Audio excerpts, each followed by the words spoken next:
ഹരേ കൃഷ്ണ.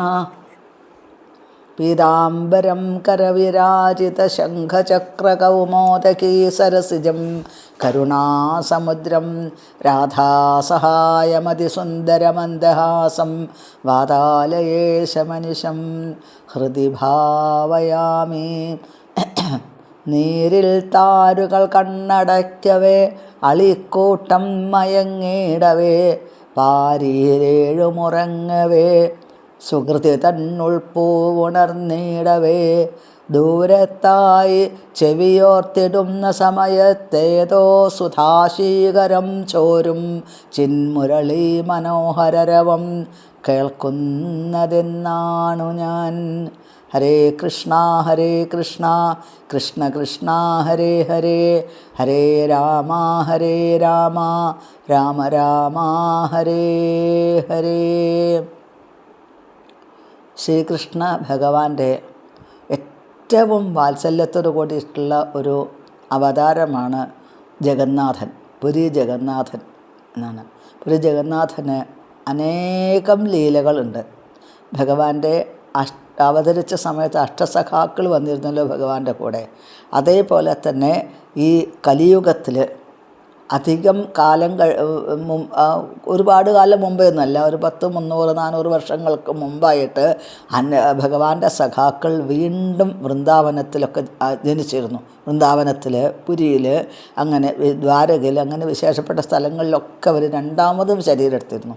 എന്തിനു വേണ്ടിയാണെന്ന് ചോദിച്ചു കഴിഞ്ഞാൽ മറ്റുള്ള സാധാരണക്കാർക്ക് എന്താണ് ഭഗവാൻ അംഗീകരിച്ചു കഴിഞ്ഞാൽ എന്താണ് വരുന്ന മാറ്റങ്ങളെ എന്ന് ഭക്തി കൊണ്ടുള്ള അതിൻ്റെ വൈഭവം ഒന്ന് ലോകത്തിന് കാണിച്ചു കൊടുക്കാനായിട്ട്.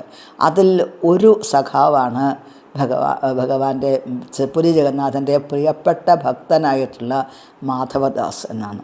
ഈ മാധവദാസ് ഭഗവാന്റെ പൂജാരിയായിരുന്നു, ഭഗവാനെ പൂജിക്കുന്ന ആളായിരുന്നു. അപ്പോൾ അത്രയും ഭഗവാനോട് അത്രയും പ്രേമത്തോടു കൂടിയിട്ടുള്ള ഭാവം ഈ മാധവദാസിനുണ്ടായിരുന്നു എന്നാണ്. ആ കാലത്താണ് ഈ ലോകത്ത്, അതായത് ഈ രാജ്യത്തിൽ മുഴുവൻ താൻ വലിയ ഒരു പണ്ഡിതനാണ് എന്ന് അഭിമാനിച്ചുകൊണ്ട് സഞ്ചരിച്ചിരുന്ന ഒരു പണ്ഡിറ്റ് ഉണ്ടായിരുന്നു. വലിയൊരു ഒരു പണ്ഡിതനായിട്ടുള്ള ഒരാളുണ്ടായിരുന്നു, ജ്ഞാനിയായിട്ടുള്ള ആൾ. അപ്പോൾ അദ്ദേഹം പോകുന്ന സ്ഥലത്തെല്ലാം അദ്ദേഹം അവിടെ ഉള്ളവരെ മുഴുവൻ വാദപ്രതിവാദത്തിൽ തോൽപ്പിക്കും. തർക്കശാസ്ത്രമാണ്, അതിനാണ് വാദപ്രതിവാദം, അതിൽ നിന്നാണ് വരിക. അങ്ങനെ അവർ തോൽപ്പിച്ച് കഴിഞ്ഞ് അവരുടെ അടുത്ത് നിന്ന് എഴുതിയിട്ട് വാങ്ങും. ഈ പണ്ഡിതനോട് ഞാൻ തോറ്റു എന്നുള്ളത് എഴുതി വാങ്ങും. ഇതേപോലെ അദ്ദേഹത്തിന് ഒരു ലഹരിയായിരുന്നു മറ്റുള്ളവരെ തോൽപ്പിക്കുക എന്നുള്ളത്. ഇങ്ങനെ അദ്ദേഹം സഞ്ചരിക്കുന്നതിൻ്റെ ഇടയ്ക്ക് പുരിയിൽ വന്ന സമയത്ത് മാധവദാസിനെ വെല്ലുവിളിച്ചു ഈ യാദത്തിനായിട്ട്. അപ്പോൾ മാധവദാസ് പറഞ്ഞു, എനിക്കങ്ങനെ വാദപ്രതിവാദം ചെയ്യാനൊന്നും അറിയില്ല, ഞാൻ വേണമെങ്കിൽ ഞാൻ തോറ്റു എന്ന് അങ്ങയുടെ എഴുതി തരാമെന്ന് പറയാണ്. വേഗം അദ്ദേഹം അന്ന് താളിയോല, എഴുത്താണി ഒക്കെയാണ്, അതിൽ എഴുതി കൊടുത്തു, ഞാൻ ഈ പണ്ഡിതനോട് വാദപ്രതിവാദത്തിൽ പരാജയപ്പെട്ടു എന്ന് മാധവദാസ് എന്നും എഴുതി കൊടുത്തു. ഈ പണ്ഡിതന് വളരെ സന്തോഷമായി. കാരണം പുരിയിലുള്ള ഒരാളെയാണ്, ഭഗവാനെ പൂജിക്കുന്ന ഒരാളെയാണ് തോൽപ്പിച്ചിട്ടുള്ളത്. വല്ലാത്ത അഭിമാനമായി അദ്ദേഹത്തിന്. അദ്ദേഹം എല്ലാ സ്ഥലത്തും ചുറ്റി നടന്ന അവസാനം അദ്ദേഹത്തിൻ്റെ നാട്ടിലെത്തി. വലിയ പണ്ഡിത സദസ്സൊക്കെ വിളിച്ചു കൂട്ടി. ആ സദസ്സിൽ വെച്ചിട്ട് അദ്ദേഹം തനിക്ക് കിട്ടിയിട്ടുള്ളത് ഈ പുരിയിലുള്ള ഭഗവാനെ സേവിക്കുന്ന ആൾ പോലും എന്നോട് പരാജയപ്പെട്ടു, ഇതാ അദ്ദേഹം എഴുതി തന്നിട്ടുള്ള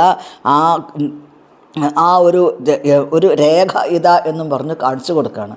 അപ്പോൾ ഇത് കണ്ടു ആളുകൾ പറഞ്ഞു, ഞങ്ങൾക്കതൊന്ന് നേരിട്ട് കണ്ട് പരിശോധിക്കണം എന്ന് പറയാണ്. ആളുകളത് നേരിട്ട് കണ്ടു. അവർ പരിശോധിച്ച സമയത്ത് പറഞ്ഞു, അയ്യോ അങ്ങ് പറഞ്ഞത് വളരെ തെറ്റാണ്. ഇതിൽ ഈ പണ്ഡിതൻ മാധവദാസനോട് തോറ്റു എന്ന് പറഞ്ഞ പണ്ഡിതൻ ഒപ്പിട്ടത് ആ ഒരു പത്രമാണ് അങ്ങയുടെ കയ്യിൽ ഉള്ളത് എന്ന് പറയാണ്. അദ്ദേഹം നോക്കുമ്പോൾ അതേപോലെ കാണുന്നു. ഇതെങ്ങനെയാണ് ഇങ്ങനെ തിരിച്ച് സംഭവിച്ചത് എന്ന് അദ്ദേഹം ആലോചിക്കുകയാണ്. എന്തായാലും അദ്ദേഹം തിരിച്ച് പുരിയിൽ തന്നെ എത്തുന്നു. മാധവദാസിൻ്റെ പറഞ്ഞു, അങ്ങ് എന്നെ അങ്ങനെ പറ്റിക്കുമെന്ന് വിചാരിച്ചില്ല. ഞാൻ അങ്ങേ എന്താ പറ്റിച്ചത്, കബളിപ്പിച്ചത് ചോദിക്കുകയാണ്. അല്ല, അങ്ങ് എഴുതിയത് ഞാൻ അങ്ങയോട് തോറ്റു എന്നല്ലേ അങ്ങ് ഇതിൽ എഴുതിയിട്ടുള്ളത്?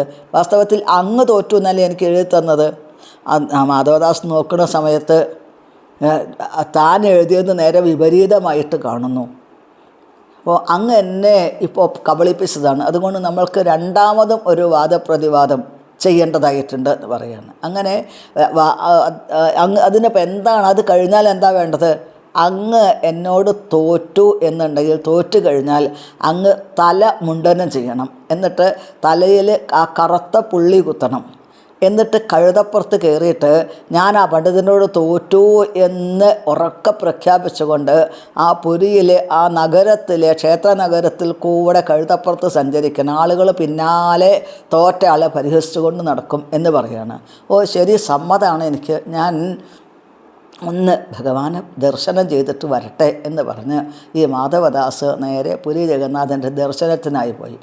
എന്തോ ഒരു കാരണം കൊണ്ട് ഈ മാധവദാസന് നമസ്കരിച്ചു അവിടുന്ന് എഴുന്നേൽക്കാനോ അവിടുന്ന് നടക്കാനോ സാധിക്കണില്ല. അനേകം മണിക്കൂറുകൾ അദ്ദേഹത്തിന് ആ ക്ഷേത്രത്തിൽ നിന്ന് പുറത്തിറങ്ങാൻ പറ്റാത്ത അവസ്ഥ വന്നു എന്നാണ്. ഇവിടെ അത്ഭുതങ്ങൾ സംഭവിക്കുക ചെയ്യണത് എന്നാണ്. എന്തേ? പ്രേമ അഞ്ജനച്യുത ഭക്തി വിലോചനേന. അദ്ദേഹം അത്രയും വിശേഷപ്പെട്ട സജ്ജനമാണ് മാധവദാസ്. അപ്പോൾ ആ സജ്ജന തൻ്റെ ഭക്തന് വേണ്ടിയിട്ട് പ്രവർത്തിക്കാൻ ജഗന്നാഥ ഭഗവാൻ തയ്യാറായി എന്നതാണ് അത്ഭുതം. വളരെ പെട്ടെന്ന് ഭഗവാൻ ആ മാധവദാസിൻ്റെ രൂപം സ്വീകരിച്ചു. എന്നിട്ട് പണ്ഡിതൻ്റെ അടുത്ത് വന്നു. അവിടെ വന്ന് ആ വാദപ്രതിവാദത്തിൽ ഭഗവാനെ തോൽപ്പിക്കാൻ ആർക്കും പറ്റില്ലല്ലോ. മാധവദാസിൻ്റെ രൂപത്തിലാണെങ്കിലും സാക്ഷാൽ ജഗന്നാഥൻ തന്നെയാണത്. അങ്ങനെ വാദപ്രതിവാദത്തിൽ അദ്ദേഹത്തിനെ തോൽപ്പിച്ച് കഴിഞ്ഞിട്ട് പറഞ്ഞു, ഇനി എന്താണ് നിങ്ങളുടെ കരാറ്? എന്താണ്? തല മുട്ടയടിക്കുക, മുണ്ഡനം ചെയ്യുക, എന്നിട്ട് ആ തലയിൽ കറുത്ത പുള്ളി കുത്തുക, അതിൻ്റെ ശേഷം ആ കഴുതപ്പുറത്ത് കയറിയിട്ട് ഈ നഗരത്തിൽ കൂടെ പ്രദക്ഷിണം വയ്ക്കുക എന്നുള്ളതല്ലേ? അങ്ങനെ തന്നെയാണ്, ഞാൻ തോറ്റു എന്ന് അദ്ദേഹം പറയാണ്.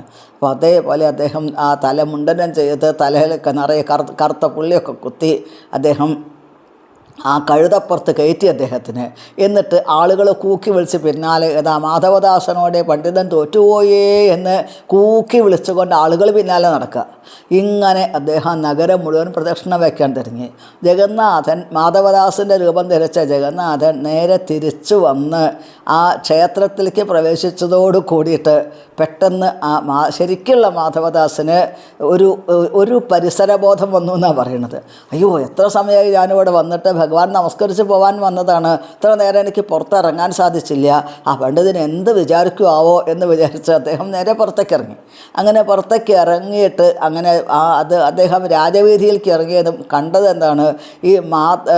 ആ പണ്ഡിതൻ ഒരു കഴുതപ്പുറത്ത് കയറി തലയിൽ പുള്ളി കുത്തിയിട്ട് അങ്ങനെ കൂക്കി വിളിച്ചുകൊണ്ട് ആളുകളെ പിന്നാലെ അദ്ദേഹം ഇങ്ങനെ ഞാൻ തോറ്റു മാധവദാസനോട് എന്ന് ഉറക്കെ പ്രഖ്യാപിച്ചുകൊണ്ട് അദ്ദേഹം ഇങ്ങനെ സഞ്ചരിച്ചു കൊണ്ടിരിക്കുന്നു. അപ്പോൾ മാധവദാസ് ആലോചിക്കുകയാണ്, എന്താണാവോ ഇവിടെ സംഭവിച്ചത്? ഇത് ജഗന്നാഥൻ്റെ കരുണയാണ് എന്ന് അദ്ദേഹത്തിന് മനസ്സിലായി. അപ്പോൾ ഈ മാധവദാസിനെ കണ്ടതും ഈ പണ്ഡിതൻ വളരെ പെട്ടെന്ന് അവിടുന്ന് ആ കഴുതപ്പുറത്തുനിന്ന് ചാടി ഇറങ്ങിയിട്ട് മാധവദാസിനെ നമസ്കരിച്ചു. പറഞ്ഞു, അങ്ങനെ വാദത്തിൽ തോൽപ്പിച്ചുവല്ലോ, അതാണ് ഞാൻ പറഞ്ഞ വാക്ക് പാലിക്കാനാണ് ഇങ്ങനെ പ്രവർത്തിക്കുകയെന്ന് പറയണു. ഞാൻ അങ്ങേ വാദത്തിൽ തോൽപ്പിച്ചോ എന്ന് ഇതൊന്നും എനിക്കറിയില്ല, ഞാൻ തൊഴാൻ പോയതാണ്, നമസ്കരിക്കാൻ പോയതാണ്, അല്പം വൈകി എന്നേ ഉള്ളൂ എന്ന് പറയാണ്. അപ്പോൾ ആ പണ്ഡിതന് മനസ്സിലായി തന്നെ ആരാണ് തോൽപ്പിച്ചത് എന്നുള്ളത്. അപ്പോൾ പരോക്ഷമായിട്ടെങ്കിലും ഭഗവാൻ ഈ മാധവദാസ് എന്നുള്ള പേരിൽ പണ്ഡിതന് ദർശനം കൊടുത്തു. ആ ദർശനം കിട്ടിയിട്ടുള്ള ആൾ എന്നുള്ള പേരിൽ മാധവദാസ് വീണ്ടും പണ്ഡിതനെ നമസ്കരിക്കുന്നു. പണ്ഡിതന് മനസ്സിലായി ഇത് ആരുടെ ഒരു കരുണയാണ് എന്ന് മനസ്സിലായി. അതോടുകൂടെ അദ്ദേഹം മാധവദാസനെ നമസ്കരിച്ചു. രണ്ടുപേരും പുരി ജഗന്നാഥ ക്ഷേത്രത്തിൽ വന്ന് ഭഗവാന്റെ പാദം പിടിച്ച് നമസ്കരിച്ചുകൊണ്ട് തൻ്റെ അപരാധം ക്ഷമിക്കണേ, സമസ്താപരാധം ക്ഷമിക്കണേ എന്ന് പണ്ഡിതൻ ഇവിടെ നമസ്കരിച്ചുകൊണ്ട് പ്രാർത്ഥിച്ചു. ഭഗവാനെ ഇത്ര കരുണ ഇവിടത്തേക്ക് ഉണ്ടാവുമെന്ന് വിചാരിച്ചില്ല എന്ന് പറഞ്ഞുകൊണ്ട് മാധവദാസൻ നമസ്കരിച്ചു. അപ്പോൾ ഇന്ന് എന്താ നമ്മൾക്ക് മനസ്സിലാക്കാൻ സാധിക്കുന്നത്? ഭഗവാന്റെ മുമ്പിൽ ഒരിക്കലും നമ്മൾ പണ്ഡിതനാന്നുള്ള അഹങ്കാരം പ്രകടിപ്പിക്കരുത്. 64 കലകളുണ്ട്. അത് പൂർണ്ണമായിട്ടുള്ളത് ശ്രീകൃഷ്ണ ഭഗവാന് മാത്രമേ ഉള്ളൂ. ആ ശ്രീകൃഷ്ണ ഭഗവാനാണ് ഇവിടെ ജഗന്നാഥനായിട്ട് സാന്നിധ്യം ചെയ്യണത്. ഭഗവാനെ അസമോർദ്ധം എന്ന് ഭഗവാനെക്കുറിച്ച് പറയും. ഭഗവാനെ സമമായിട്ടോ ഭഗവാനെക്കാളും ഉന്നതമായിട്ടോ ഈ പ്രപഞ്ചത്തിൽ ആരും ഇല്ല എന്നാണ്.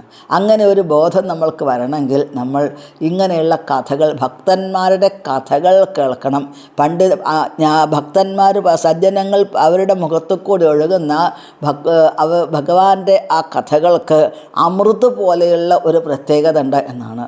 അപ്പോൾ ഈ അമൃത് പോലെയുള്ള കഥകൾ നമ്മൾ കേൾക്കുന്ന സമയത്ത് നമ്മൾ അറിയാതെ ഭഗവാനോട് ആകർഷണം വരും എന്നാണ്. അപ്പോൾ സത്സംഗം കൊണ്ടാണ് നമ്മൾക്ക്, സത്സംഗം കൊണ്ടു ജപിച്ചിടുന്ന ഭക്തിയോടും തൊൽ സേവാരതന്മാരം മാനുഷർ മെന്നമല്ലേ തൊന്മായാരചിതമം സംസാര പാരാവാരം തൻ കരയേറിയിടുന്നതോ കാലം കൊണ്ട് എന്നാണ്. സംസാരമാകുന്ന സാഗരം കടക്കാൻ ഏറ്റവും ആ ഭക്തിയോട് കൂടിയിട്ട് അതിന് ആ ഭഗവാന്റെ തൃപ്പാദങ്ങളാകുന്ന തോണി ആശ്രയിച്ചാൽ മതി എന്നതാണ് ഈ കഥയിൽ നമ്മൾക്ക് മനസ്സിലാക്കാൻ ഉള്ള ഒരു ഗുണപാഠം എന്നാണ്. അഹങ്കാരം ആർക്കും ഉണ്ടാവരുത്. ഭഗവാൻ സഹിക്കില്ല. എല്ലാം സഹിക്കും ഭഗവാൻ, പക്ഷേ അഹങ്കാരം ഭഗവാൻ സഹിക്കില്ല എന്നാണ്. ഹരേ കൃഷ്ണ.